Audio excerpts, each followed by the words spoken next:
जब मैंने पहली बार किसी बीस्ट को समन किया तो वो एक एब्सर्डली रेयर एपिक रैंक का होली एंजल निकला, पर मैंने समन सेरेमनी में ही उसे 10 मिलियन में बेचने का फैसला कर लिया। वहां खड़ी भीड़ को लगा कि मैं एक नंबर का बेवकूफ हूं, क्योंकि जैसे ही वो होली एंजल प्रकट हुआ वो सीधा एक अमीर बच्चे की तरफ बढ़ा, अपने घुटने पर बैठा और उसके प्रति अपनी वफादारी की कसम खा ली। इस धोखाधड़ी को देखकर मैंने तुरंत उस पर 10 मिलियन का प्राइस टैग लगा दिया और उस अमीर लड़के को उसे खरीदने दिया। साथ ही मैंने उनकी गिल्ड से कंपनसेशन के तौर पर एक बीस्ट चुनने का हक भी मांगा। आखिरकार एक बेवफा बीस्ट, चाहे वो कितना भी ताकतवर क्यों न हो, कभी न कभी अपने टेमर को मरवा ही देगा। इस थाली में सजे सजाए मौके को देखकर अपैक्स गिल्ड बिना किसी हिचकिचाहट के मान गई। अब अपैक्स गिल्ड के बीस्ट शॉप के अंदर एक स्टाफ मेंबर मुझे तीसरी फ्लोर पर ले जाती है, जहां बीस्ट्स को रखा गया है। दीवारों पर कंटेनमेंट यूनिट्स लगे हैं जिनमें हर तरह के क्रीचर्स मौजूद हैं। वो एक पॉलिश्ड स्माइल के साथ कहती है, मिस्टर लक्स, इस फ्लोर पर मौजूद हर बीस्ट में से आप कोई भी चुन सकते हैं। मैंने पूरे कमरे पर एक नजर डाली। मेरी आंखें धीरे धीरे हॉल में घूमने लगीं। वो एक ऐसे क्रीचर पर रुकी जो सर से पैर तक लाल रंग के स्केल्स से ढका हुआ था। मेरा स्टेटस पैनल सामने चमकने लगा। Scale beast, potential rank elite, stage 1, level tier 1। मैं आगे बढ़ गया। अगला वाला एक चमकता हुआ स्नो वाइट डेमन वोल्फ था, जो अपने केज के अंदर आलसी तरीके से लेटा हुआ था। Blizzard demon wolf, potential rank elite, stage 6, level tier 1। मैंने अपना पूरा वक्त लिया और पूरे हॉल का चक्कर लगाया। अंत तक आते आते मेरी त्योरियां चढ़ गईं। यहाँ के ज्यादातर बीस्ट्स या तो कॉमन रैंक पर अटके थे या एलीट रैंक पर। हीरोइक रैंक्ड बीस्ट्स तो कहीं दिख ही नहीं रहे थे, और यहाँ का सबसे हाई रैंक वाला बीस्ट सिर्फ एक हीरोइक स्टेज 2 का कैंडल बीस्ट था। ये मेरी उम्मीदों से बहुत नीचे था। क्या बस इतना ही है? मैं रुका और स्टाफ मेंबर की तरफ मुड़ा। उसने अपनी स्माइल बरकरार रखी। हाँ मिस्टर लक्स, इनके अलावा बस बेसमेंट में कुछ बिना बिके हुए बीस्ट्स हैं जिन्हें कोई और नहीं चाहता था। ज्यादातर में परमानेंट डिफेक्ट्स हैं जो ठीक नहीं हो सकते। उन्हें कल डिस्पोज करने का शेड्यूल है। मैंने सर हिलाया। जब मैं यहाँ आ ही गया हूँ तो मैं हर कोना चेक किए बिना नहीं जाऊंगा। मुझे वहाँ नीचे ले चलो। उसकी आंखों में हैरानी की एक झलक आई। बिल्कुल, प्लीज मेरे पीछे आइए। हम बेसमेंट की तरफ बढ़े। यहाँ के बीस्ट्स बिल्कुल वैसे ही थे जैसा बताया गया था। कुछ की आंखें बिल्कुल सुन्न और सुस्त थीं और कुछ साफ तौर पर डिसेबल्ड लग रहे थे। उनकी आंखों में सिर्फ खालीपन भरा था। मैंने उन सबको इग्नोर किया और शांत सब्र के साथ आगे बढ़ता रहा। फिर जैसे ही मैं बेसमेंट के आखिरी कोने के पास पहुंचा, मेरे कदम ठिठक गए। मेरी नजर कोने में रखे एक साधारण से कंटेनमेंट यूनिट पर जम गई। अंदर एक बर्ड टाइप बीस्ट था, पंख मुरझाए हुए, हिम्मत टूटी हुई और कोने में दुबका हुआ। Solar blade eagle, potential rank heroic stage 7, level tier 1, negative status, कटा हुआ talon, banded krait venom poisoning, growth suggestion, storm tiger bone से कटा हुआ पंजा ठीक हो जाएगा, 7 पेटल फ्लावर से जहर निकल जाएगा। मेरी थ्योरियां थोड़ी ऊपर उठी। इस सोलर ब्लेड ईगल का पोटेंशियल रैंक मेरी उम्मीद से बेहतर है। हाँ, इसका पंजा कटा हुआ है और इसमें जहर भी है, पर पैनल साफ साफ इलाज बता रहा है। स्टॉर्म टाइगर बोन और 7 पेटल फ्लावर दोनों ही काफी कॉमन मटेरियल्स हैं, आसानी से मिल जाएंगे। मटेरियल्स के खर्चे के बाद भी ये सौदा गारंटेड प्रॉफिट है। मेरे पास एक पूरी तरह ठीक हीरोइक स्टेज 7 का फाइटर होगा। इस स्टेज पर यह सबसे बेहतर ऑप्शन है। मैंने अपना मन बना लिया। मैं बस बोलने ही वाला था कि मेरी आंख के कोने ने अंधेरे में कुछ और देखा। एक अकेला एनर्जी केज जो मुश्किल से एक इंसान जितना ऊंचा था, बड़े कंटेनमेंट यूनिट्स के बीच बिल्कुल अजीब लग रहा था। मैं पास बढ़ा। मेरी आंखें थोड़ी सिकुड़ी। एक फिगर थकी हारी ठंडी मेटल दीवार से टिकी हुई थी। इंसान नहीं, रुको, एक ह्यूमनॉइड बीस्ट। अपैक्स गिल्ड के बेसमेंट में सच में एक ह्यूमनॉइड बीस्ट है। ये यहाँ बंद क्यों है? और उससे भी अजीब बात ये कि जैसे ही मेरी नजर उस फिगर पे पड़ी, मेरी रूह के अंदर से एक गलत सेंसेशन उठी, प्योर रिजेक्शन। ये फीलिंग बिल्कुल भी नॉर्मल नहीं थी। जैसे ही मैं पास पहुंचा, उस बीस्ट को किसी अनजान की मौजूदगी का एहसास हुआ। उसने धीरे से अपना सर उठाया और मेरी तरफ एक झलक देखी, फिर तुरंत सर नीचे कर लिया जैसे उसे कोई झटका लगा हो। पर उस छोटे से पल में मैंने आखिरकार उसका चेहरा देख लिया। टेढ़े मेढ़े नुकीले मार्क्स ने उसके चेहरे के हर इंच को ढका हुआ था। उसके असली फीचर्स बिल्कुल पहचाने नहीं जा रहे थे। स्टाफ मेंबर मेरे पास पहुंची और मुझे उस केज पर रुका हुआ देखा। उसके एक्सप्रेशन पर कोई फर्क नहीं पड़ा। ये एक सक्यूबस है जो सीधा एक डायमेंशनल रिफ्ट से निकाली गई है। जब ये मिली थी तब ऐसी ही दिखती थी। इसे कोई नहीं चाहता। सबसे बड़ी बात, इस पर एक श्राप है। इसका लेवल हमेशा के लिए टियर 1 पर लॉक है। कल इसे बाकी रिजेक्ट्स के साथ खत्म कर दिया जाएगा। वो उस सक्यूबस को पूरी नफरत के साथ घूरती है, पर मैं उसकी बात नहीं सुन रहा हूँ। मेरा दिल किसी वार ड्रम की तरह जोर जोर से धड़क रहा है। एक ट्रांसल्यूसेंट स्टेटस पैनल जो सिर्फ मुझे दिख रहा था, मेरी आंखों के सामने प्रकट हुआ। Lilith, thorn succubus, bond status available, potential rank common, true rank epic stage, no currently under curse seal, level tier 1। अब इस स्टोन इस श्राप को तोड़ सकता है और इस बीस्ट के पोटेंशियल रैंक को बढ़ा सकता है। जैसे ही मैंने एपिक स्टेज 9 पढ़ा, मेरी सांसें रुक गईं। तो मतलब ये कर्स्ड है। ऐसी सुंदरता जिससे देवताओं को भी जलन हो जाए, उसे सील कर दिया गया है। इस लिलिथ नाम के बीस्ट का असली पोटेंशियल रैंक स्टेज 19 तक जाता है, जो लीजेंडरी से बस एक कदम दूर है। ये आज तक का सबसे हाई पोटेंशियल रैंक है जो मैंने किसी बीस्ट में देखा है। वो एंजल जिसने मुझे धोखा दिया, वो तो लिलिथ के जूते उठाने के लायक भी नहीं है। और स्किल पैनल तो पूरी तरह भरा हुआ है। शुरुआत से ही 3 स्किल्स। सबसे जरूरी बात, बीस्ट पैनल साफ दिखा रहा है कि कर्स कैसे तोड़ना है और इसके पोटेंशियल रैंक को और ऊपर कैसे ले जाना है। इसका मतलब अगर मैं इस सक्यूबस को खरीदता हूँ और वो मटेरियल्स जमा करता हूँ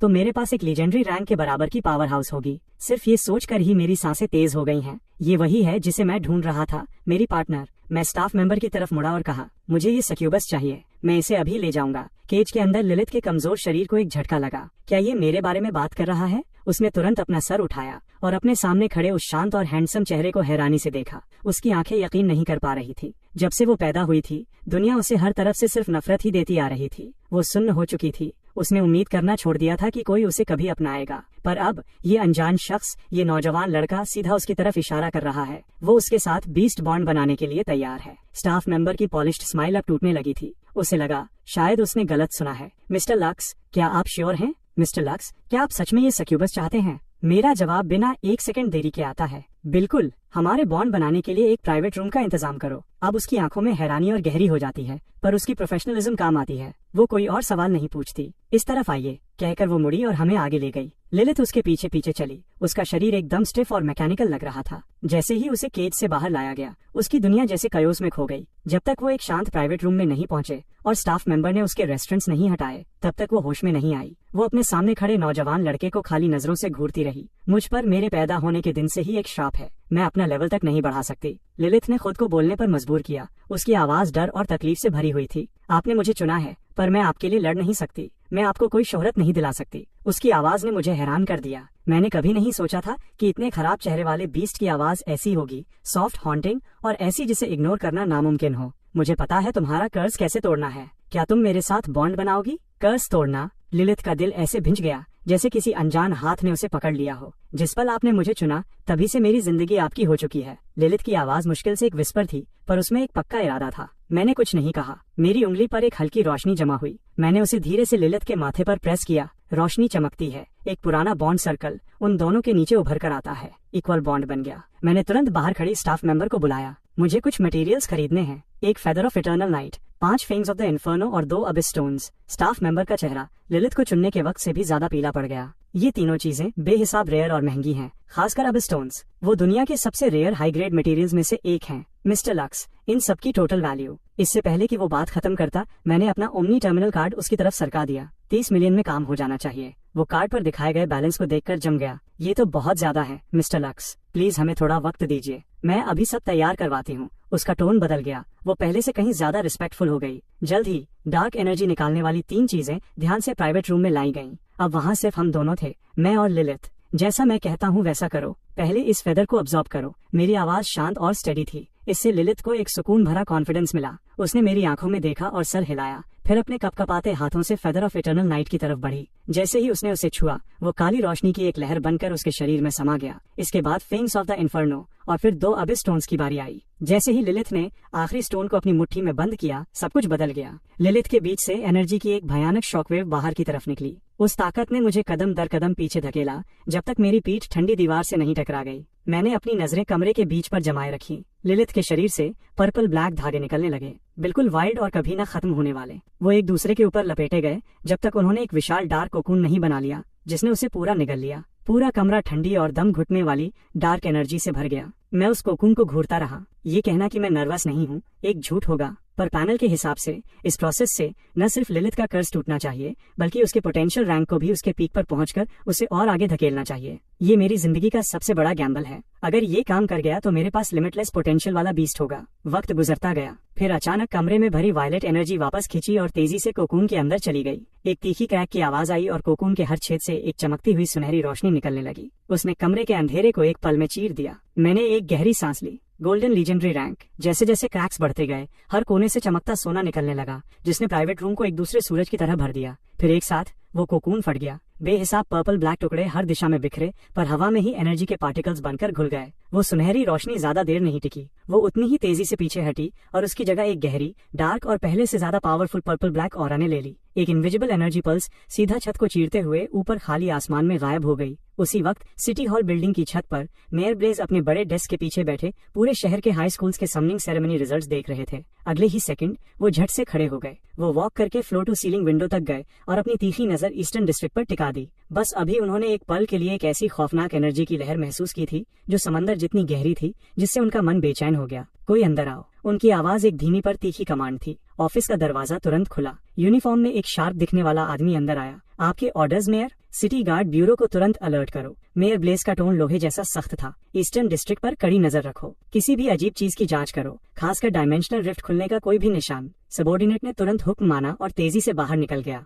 ऑफिस में खामोशी छा गई। सिर्फ मेयर ब्लेस अकेले रह गए। उनके चेहरे पर घनघोर बादल छाए हुए थे। इतनी बड़ी एनर्जी रिएक्शन के सिर्फ 3 ही कारण हो सकते हैं। पहला, कोई नया अननोन डायमेंशनल रिफ्ट पास में खुला है। दूसरा, कोई सोवरेन रैंक एंटिटी नीचे आई है। तीसरी, एक लीजेंडरी रैंक्ड बीस्ट पैदा हुआ है। एक सोवरेन रैंक्ड वॉरियर पूरी नेशन में इज्जत और नजर में रहने वाली शख्सियत होती है। उनमें से हर एक को ट्रैक किया जाता है। ब्लेस को लिनुआन में पोस्ट हुए 10 साल हो गए हैं, पर उन्होंने कभी लीजेंडरी रैंक्ड बीस्ट नहीं देखा। लिनुआन जैसे मिड साइज शहर में तो एक एपिक रैंक बीस्ट भी जिंदगी में एक बार होने वाली घटना है। लीजेंडरी रैंक की बात तो ब्लेस के समझ से बाहर थी। वो वापस अपने डेस्क पर अधूरी रिपोर्ट की तरफ मुड़ गए। वापस प्राइवेट रूम में एनर्जी वेव का आखिरी निशान भी खत्म हो गया। एक अजीब सी भारी खामोशी छा गई। मेरी आंखें कमरे के बीच में जमी रहीं। मेरे दिल की धड़कन उस खामोशी को बिजली की तरह भर रही थी। रोशनी धीमी हुई। एक फिगर मेरे सामने खामोशी से खड़ी थी। मैंने अपनी जिंदगी में जो कुछ भी झेला था, उसके बावजूद मेरा कंपोजर पूरी तरह टूट गया। 2 शब्द तुरंत मेरे दिमाग में चमके, ब्रेथ टेकिंग। वो हर एक कांटे जैसा जख्म जो कभी लिलिथ के शरीर पर था, अब बिना किसी निशान के गायब हो चुका था। उनका कोई निशान तक नहीं बचा था। उनकी जगह स्किन अब सफेद जेड की तरह मखमली और चमकदार हो गई थी। उसने एक फिटिंग पर्पल ब्लैक गाउन पहना था जो उसके फिगर के हर स्टनिंग कर्व को दर्शाता था। उसके जेट ब्लैक बाल उसकी पीठ पर झरना बनकर गिर रहे थे। उसके सर के दोनों तरफ से 2 पतले हॉर्न्स निकल रहे थे जो उसके डेमन होने की पहचान थी। वो चेहरा जो बिल्कुल परियों जैसा और असली होने के लिए बहुत ज्यादा खूबसूरत था, उसमें बिल्ली जैसी आंखें थी जो मुझे खामोशी से घूर रही थी। उसकी नजर के हर शिफ्ट में एक नेचुरल कशिश थी। उसके पीछे विशाल और शानदार पर्पल ब्लैक बटरफ्लाई विंग्स धीरे धीरे खुल और बंद हो रहे थे। हर बीट के साथ हवा में चमकदार स्केल्स की एक धूल बिखरती थी जो बिल्कुल एथेरियल लग रही थी। पहले वाले उस टूटे फूटे और बदशक्ल क्रीचर के मुकाबले ये एकदम अलग ही बीइंग थी। पर असली चीज जिसने मेरी धड़कन बढ़ा दी वो ये थी। ट्रांसफॉर्मेशन के बाद लिलिथ का स्टेटस पैनल पूरी तरह बदल चुका था। Lilith, witch of the night, potential rank legendary stage 1, level tier 1, growth suggestion, pearl of eternal night, infernal spring water और नाइटमेयर क्रिस्टल कंज्यूम करने से इस बीस्ट का पोटेंशियल रैंक और बढ़ सकता है। मैं उन चमकदार शब्दों लीजेंडरी स्टेज 1 को घूरता रहा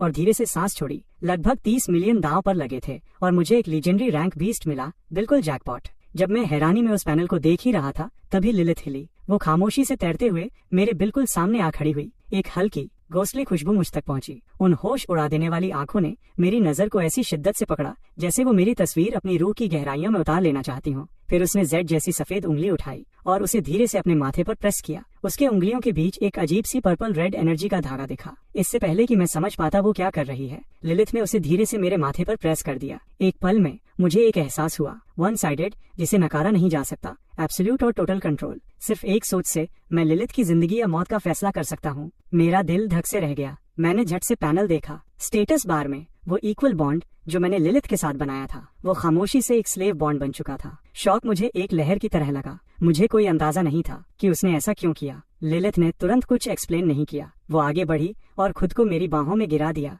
एक आवाज जो गर्मी से भरी, नर्म और हल्की सी कपकपाती हुई थी मेरे कान में फुसफुसाई, मास्टर, जिस पल आपने मुझे उस ठंडे और अंधेरे बेसमेंट में चुना था, तब से इस दुनिया में कुछ भी और मायने नहीं रखता। आपने मुझे उस कभी न खत्म होने वाले अंधेरे और मायूसी से बाहर निकाला है। मेरी जिंदगी, जो कुछ भी मैं हूँ, वो आपका दिया हुआ एक तोहफा है। लिलिथ ने अपना गाल धीरे से मेरे कंधे पर टिका दिया। उसकी आवाज में एक गहरी और शांत शांति थी। इसलिए प्लीज इस सब को कबूल कीजिए। मैं बिल्कुल सुन्न हो गया। मेरा दिल ऐसे धड़का जैसे किसी विशाल चीज से टकराया हो। एक ऐसी गर्मी जिसे मैं लफ्जों में बयान नहीं कर सकता मेरे अंदर कहीं गहराई से उठी। मैंने उस एंजल के बारे में सोचा जिसने सबके सामने मुझे धोखा दिया था। मैंने उसके एरोगेंस और उस ठंडे बर्ताव के बारे में सोचा जो उसने जाते वक्त दिखाया था, जैसे ये दुनिया की सबसे नॉर्मल बात हो। तो मतलब इस दुनिया का हर बीस्ट वैसा नहीं होता, तो ऐसी होती है असली वफादारी, ये तड़प, ये इतना साफ और एब्सोल्यूट समर्पण। लिलिथ ने जो किया, उसने मुझे उस तरह मूव किया जैसा पहले कभी कुछ नहीं कर पाया था। एक ऐसी सच्चाई और भरोसा जो मैंने पहले कभी महसूस नहीं किया था। ये इतना गहरा भरोसा मुझ में कुछ ऐसा जगा गया जिसे मैं रोक नहीं पाया।